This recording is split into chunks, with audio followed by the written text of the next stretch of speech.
மாண்புமிகு பேரவைத் தலைவர் அவர்களே, இங்கு ஒவ்வொரு சட்டமன்ற உறுப்பினர்களும் 10 பணிகளை வழங்கிட வேண்டும். அதை அரசு நிறைவேற்றி தரக்கூடிய அந்த சூழ்நிலையில் தான் இந்த திட்டம் உருவாக்கப்பட்டிருக்கிறது.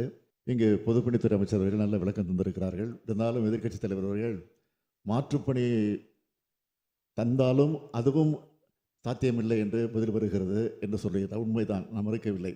இந்த திட்டத்தை பொறுத்தவரையில் 2 மாதத்திற்கு ஒரு முறை நாங்கள் ஆய்வு செய்து கொண்டிருக்கிறோம். முதலமைச்சரை நானே அதை தலைமை தாங்கி ஆய்வு செய்து கொண்டிருக்கிறேன். எனவே கட்சி பாகுபாடு என்று இன்னும் கூட சொல்லணும்னா ஒரு 6 மாதத்திற்கு முன்பு எதிர்க்கட்சியை சார்ந்த முன்னாள் அமைச்சர் திரு விஜயபாஸ்கர் அவர்கள் எதுவுமே தரல, இந்த திட்டத்தை நிறைவேற்றி தாருங்கள் என்று அவரும் தரல. நாங்கள் மீண்டும் மீண்டும் கேட்டு அதற்கு பிறகு அவர் தந்தார். எனவே கட்சி பாகுபாடு நிறைவேற்றப்படுகிறது. எனவே சாத்தியமில்லை என்று வருகிறது. அந்த திட்டமும் சாத்தியமில்லாத நேரத்தில் தான் அப்படி வருவதில் வருகிறது. எனவே அந்த நிதிக்கு உட்பட்டு சாத்தியப்படக்கூடிய திட்டங்களை தான் நிறைவேற்ற முடியும் என்ற நிலையில் தான் இந்த பணியை நிறைவேற்றி கொண்டிருக்கிறோம். மற்ற பணிகள் எல்லாம் அந்தந்த துறையின் சார்பில் பள்ளிக்கூட கட்டிடத்தை பற்றி சொன்னார்கள் எதிர்க்கட்சி தலைவர்கள்.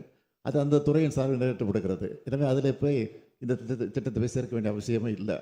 எனவே அந்த அடிப்படையில் தான் இதெல்லாம் நிறைவேற்றப்படுகிறது. எந்த கட்சி பாகுபாடு நிறைவேற்றப்படுகிறது என்பதை மீண்டும் இந்த அவைக்கு நான் தெரிவித்துக் கொள்கிறேன்.